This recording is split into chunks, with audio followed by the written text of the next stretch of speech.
जब भी बात ड्रग माफिया की आती है तो इंटरनेशनल लेवल पर पाब्लो एस्कोबार का नाम जरूर सामने आता है।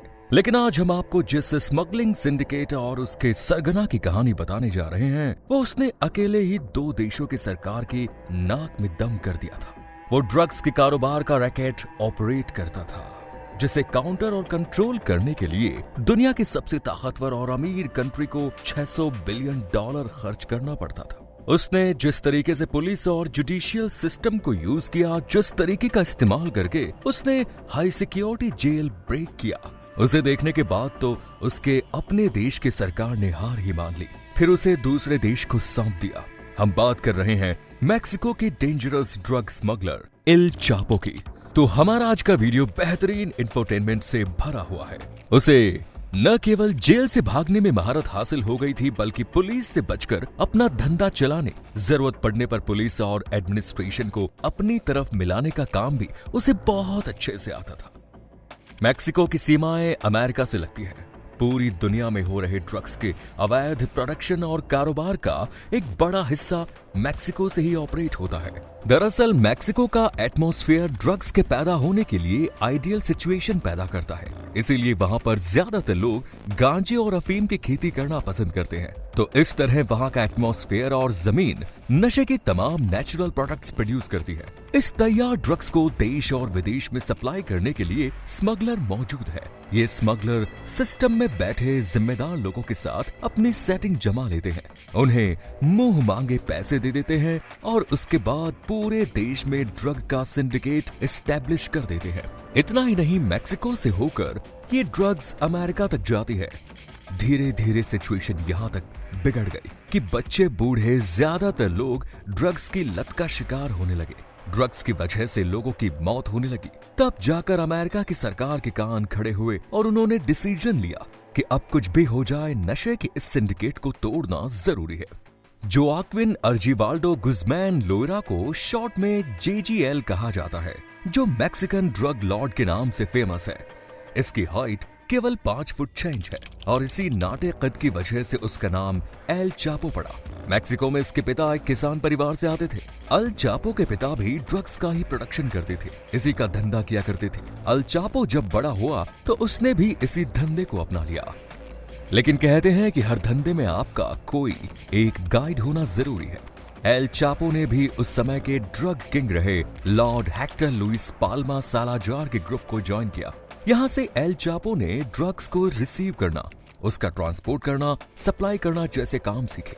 आगे चलकर सालाजार की मौत हो गई और उसके बाद उसका सिंडिकेट बिखर गया। एल चापो ने अपना सिंडिकेट खड़ा किया। वो सिनालोआ शहर से काम कर रहा था, क्योंकि यही उसका बर्थ प्लेस भी है। एल चापो ने अपने सिंडिकेट का नाम सिनालोआ कार्टेल रखा। देखते ही देखते उसने मैक्सिको में ही नहीं बल्कि अमेरिका में भी ड्रग सप्लाई करना शुरू कर दी और आगे चलकर उसका ग्रुप उस एरिया का सबसे बड़ा ड्रग सप्लायर बन गया। दोस्तों, अभी तक अगर आपने चैनल को सब्सक्राइब नहीं किया है तो सब्सक्रिप्शन का बटन दबाकर नोटिफिकेशन बेल को जरूर ऑन कर दें, ताकि हमारे आने वाले वीडियो आप कंटिन्यू देख सके। चलिए अब एक नजर डालते हैं पूरी दुनिया के ड्रग सिंडिकेट पर और जानने की कोशिश करते हैं कि आखिर क्यों मैक्सिको से ही बड़े बड़े ड्रग माफिया पैदा होते हैं, क्योंकि कहीं ना कहीं आपके भी मन में यह सवाल जरूर उठा होगा। पूरी दुनिया में हो रहे ड्रग्स के कारोबार पर अगर हम नजर डालें तो ये कारोबार $400 बिलियन का है, जिसमें अकेले कोकीन का कारोबार $130 बिलियन का है, जबकि हीरोइन का कारोबार $100 बिलियन का, लगभग $75 बिलियन का गांजे का कारोबार होता है। इसके अलावा बाकी $बिलियन का कारोबार सिंथेटिक ड्रग का होता है। आपको ये जानकर बहुत हैरानी होगी कि ड्रग सिंडिकेट पर नकेल कसने के लिए अमेरिका अकेले ही $600 बिलियन एक्सपेंस करता है। और इसके पीछे सबसे बड़ा कारण यह है कि अमेरिकन इनलीगल तरीके से साल भर में जितना भी ड्रग्स कंज्यूम करते हैं, उसका 90% ड्रग मैक्सिको से स्मगल किया जाता है। अमेरिका में यंगस्टर्स के बीच डिस्को और पब का कल्चर काफी पॉपुलर है। यहाँ लास वेगास यंगस्टर्स की पसंद हुआ करता है। बॉर्डर के उस पार से लॉस एंजलिस, कैलिफोर्निया जैसे शहरों में ड्रग्स की स्मगलिंग होती है। मैक्सिको में कई बोट का इस्तेमाल भी ड्रग्स की स्मगलिंग के लिए होता है और इस तरह खतरनाक ड्रग्स युवाओं तक आसानी से पहुंच जाती है। आपको बता दें कि एक समय था जब अमेरिका ने ही मैक्सिको को ड्रग्स के प्रोडक्शन और इसका कारोबार करने के लिए एनकरेज किया। आगे चलकर के मैक्सिको की धरती पर जब पाब्लो एस्कोबार, सालाजार और एल चापो जैसे डेंजरस स्मगलर्स पैदा हुए और उन्होंने अपना असली रंग दिखाया तो अमेरिका को भी समझ में आ गया कि गलती हो गई, क्योंकि अब उसके ही नागरिकों की जान पर बनाई। तो कुछ इसी तरीके से एल चापो ड्रग्स के धंधे में जबरदस्त कमाई कर रहा था। वो अमेरिका को ड्रग्स सप्लाई करने वाला सबसे बड़ा सिंडिकेट बन गया था। ड्रग्स की सप्लाई के लिए सबसे बड़ा चैलेंज उसके ट्रांसपोर्टेशन को लेकर होता है, क्योंकि सिक्योर ट्रांसपोर्टेशन ही सप्लाई चेन को आगे बढ़ाता है। एल चापो ने अपने ट्रांसपोर्टेशन नेटवर्क को ही काफी मजबूत किया। उसने मैक्सिको से अमेरिका के बीच सुरंग का एक ऐसा जाल बिछाया जो ड्रग्स को बड़ी आसानी से एक जगह से दूसरी जगह तक पहुंचा देता था। सुरंगों के इसी जाल की बदौलत अपने स्मगलिंग के काम को बेरोक टोक चलाया। इस दौरान उसने इतना पैसा कमाया कि उसका नाम दुनिया की अमीर देश की सूची में आ गया। फोर्ब्स मैगजीन ने भी उसे दुनिया के अमीर लोगों में शामिल किया। पैसे के साथ साथ उसके पास पावर भी आ गई। इस पावर का इस्तेमाल उसने अपने अपोनेंट और कॉम्पिटिटर को समाप्त करने में किया। एक लग्जरी लाइफस्टाइल को उसने मेंटेन किया। 4 शादियां की। 2017 में उसने एक ब्यूटी क्वीन के साथ शादी की। एल चापो के धंधे से अमेरिका को बड़ा नुकसान हो रहा था। ये अमेरिका की चिंता की वजह भी बनता जा रहा था, क्योंकि ड्रग्स लेने के बाद बॉस के नेगेटिव और डेंजरस इफेक्ट अमेरिकन पर नजर आ रहे थे। वो अपने इलाके में ड्रग्स को कंट्रोल करने में अच्छा खासा पैसा खर्च कर रहा था। लेकिन धीरे धीरे ड्रग लॉर्ड के नाम से फेमस होने वाले एल चापो ने अमेरिकन अथॉरिटी इसको भी पैसे खिलाकर वहां अपनी सेटिंग्स बना ली और वहां पर ड्रग्स की सप्लाई करता रहा। लेकिन साल 1993 में उसके ऊपर कानून का पहला शिकंजा तब कसा जब मैक्सिको की पुलिस ने उसे अरेस्ट कर लिया। प्यूंटे ग्रेनेड जेल को मैक्सिको की सबसे सिक्योर जेल माना जाता था।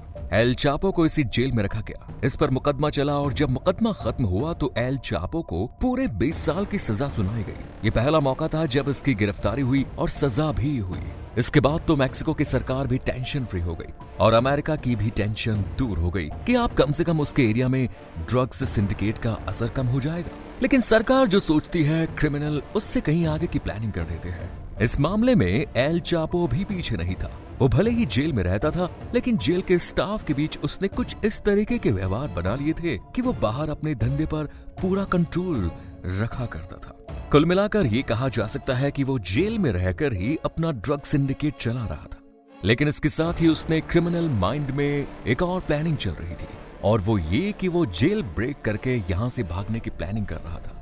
उसने 1 या 2 साल नहीं बल्कि पूरे 8 साल का समय जेल में बिताया और इस दौरान वो किसी न किसी लूप होल की तलाश में रहता था, जिसका कि फायदा उठाकर वो जेल की दीवारों से बाहर चला जाए। मैक्सिको में करप्शन कुछ इस तरीके से फैला हुआ था कि वहां की सरकार भी करप्शन से बच नहीं पाई थी। छोटे से लेकर बड़े स्तर पर भ्रष्टाचार की दीमक सिस्टम को खोखला कर रही थी।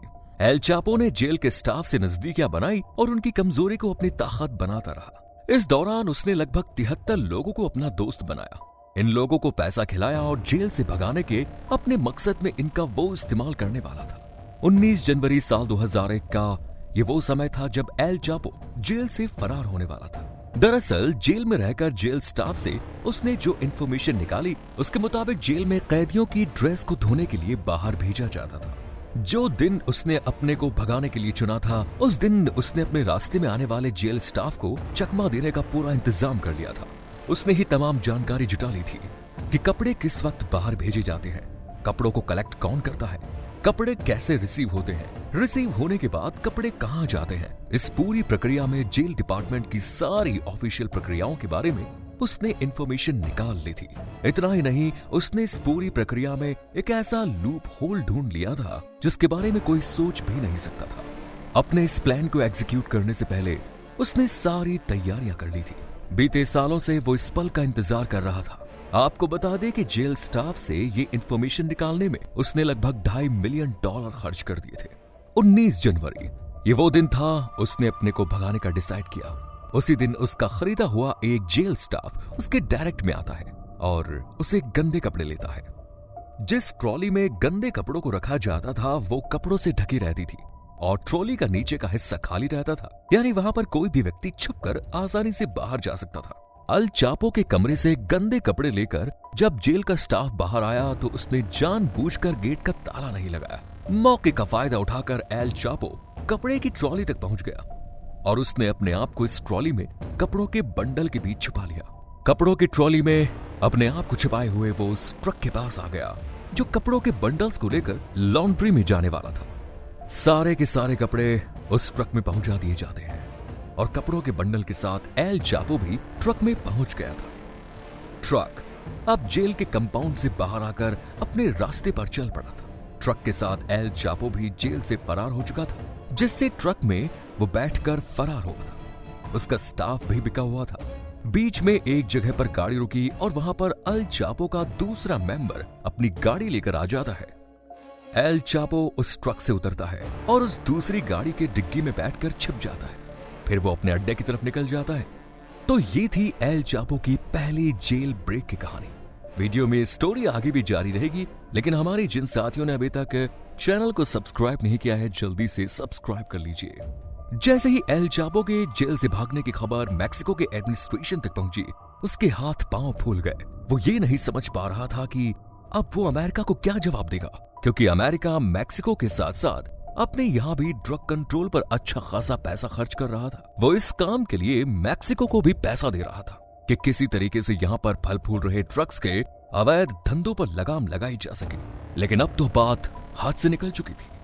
एल चापो अब मैक्सिको के साथ साथ अमेरिका के लिए भी एक चैलेंज बन चुका था। इसके बाद एल चापो आने वाले 13 सालों तक लगातार अपना धंधा बढ़ाता रहा। एल चापो के हिसाब से तो सब कुछ ठीक ही चल रहा था, लेकिन सरकारी एजेंसियां उसके हर ठिकाने की तलाश कर रही थी। जब जमीन के नीचे भी भनक उनको लगी, एजेंसियां अलर्ट मोड पर आ गई। साल 2014 में एल चापो को एक बार फिर एक टनल से अरेस्ट कर लिया गया। गिरफ्तार करने के बाद एल चापो को पहले से भी ज्यादा हाई सिक्योरिटी वाली जेल में रखा गया। इस जेल का नाम था एंटी प्लानो जेल। इस बार के इंतजाम पहले से भी ज्यादा कठोर थे। चारों तरफ सीसीटीवी कैमरे लगे थे। यहाँ तक कि एल चापो के बैरक के भीतर भी सीसीटीवी कैमरे लगे थे, ताकि हर वक्त इस बात की निगरानी की जा सके कि वो किस समय क्या कर रहा है। इतना ही नहीं, उस पर नजर रखने के लिए अलग से इंतजाम किए गए थे। केवल एक ही जगह ऐसी थी जहां पर सीसीटीवी कैमरा नहीं लगा था और ना ही वहां पर नजर रखी जा सकती थी। वो था बैरक में एल चापो का वॉशरूम। जी हां, जहां वो टॉयलेट करता था और जहां नहाता था, उस जगह पर सीसीटीवी कैमरा नहीं लगा था। ना ही उस जगह पर वो क्या कर रहा है इस बात की निगरानी की जा रही थी। सामान्य तौर पर देखा जाए तो इस बात की निगरानी की आवश्यकता भी नहीं थी, क्योंकि कोई आदमी वॉशरूम में या टॉयलेट में जाकर अपना रूटीन काम ही करेगा। कमरे के इस छोटे से हिस्से में ही एक शावर था और लैट्रिन सीट थी।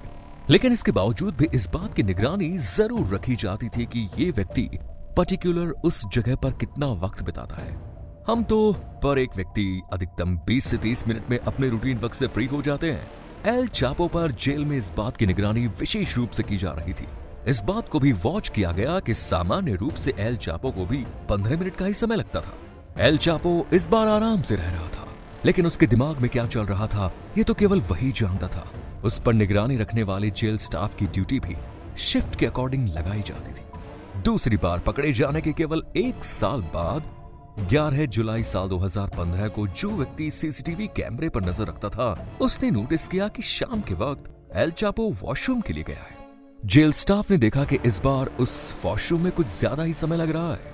जब 15 मिनट बीत गए तो वो उसके बैरक में गया और उसने सीधे एल चापो के वॉशरूम को चेक किया। जेल स्टाफ की हालत उस समय खराब हो गई जब उसने ये देखा कि वहां पर एल चापो तो है ही नहीं, बल्कि वॉशरूम की जगह पर एक गड्ढा जरूर नजर आया। जेल स्टाफ का गला ही सूख गया। जेल के बाकी स्टाफ और अथॉरिटी को भी खबर दी गई। जब उस गड्ढे में नीचे उतरकर देखा गया तो वो कोई और नहीं बल्कि एक सुरंग थी।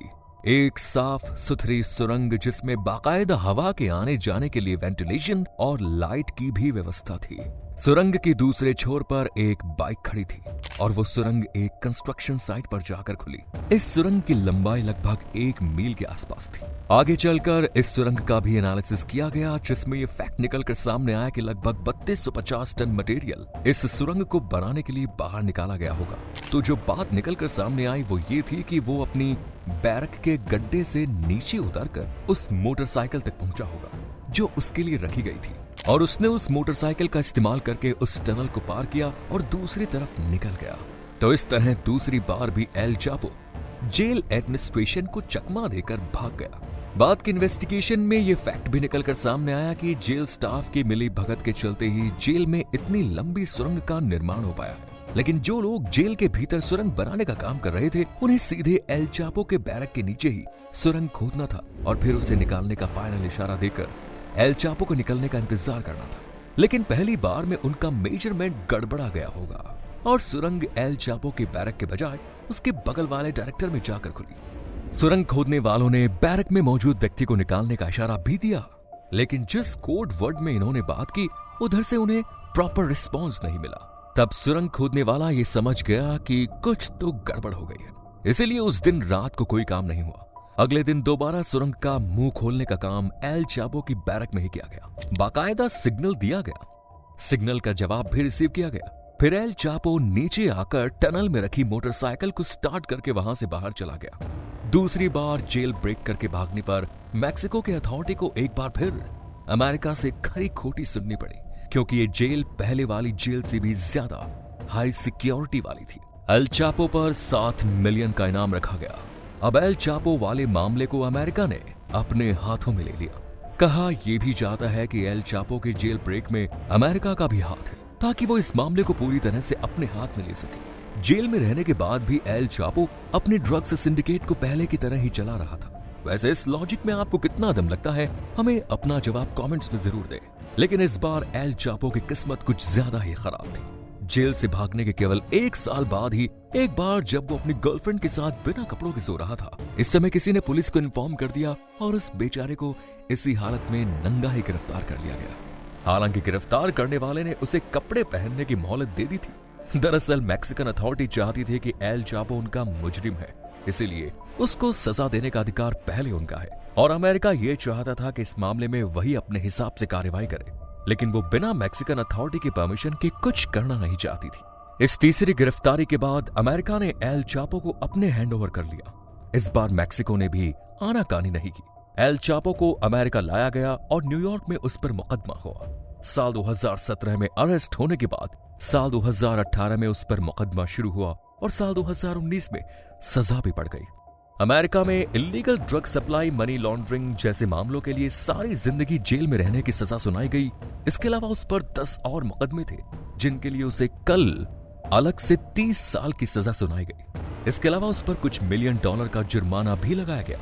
एल चापो को जब भी पेशी के लिए ले जाया जाता था तो बाकायदा ट्रैफिक रोक दिया जाता था और केवल उसके काफिले की ही गाड़ियां आगे बढ़ती थी। इतना ही नहीं, हेलीकॉप्टर से भी इस पूरे एरिया की निगरानी की जाती थी। कुल मिलाकर इसकी सुरक्षा पर भी अमेरिका अच्छा खासा पैसा खर्च कर रहा था। पकड़े जाने के बाद एल चापो का एक कोड वर्ड हुआ करता था, यदि पकड़े गए तो निराश मत हो, क्योंकि भागने का एक रास्ता अभी भी खुला हुआ है। तो दोस्तों, ये थी एल चापो के जेल ब्रेक की स्टोरीज। उम्मीद करते हैं वीडियो आपको पसंद आया होगा। इसे लाइक करें, अपने दोस्तों के साथ शेयर करें। धन्यवाद।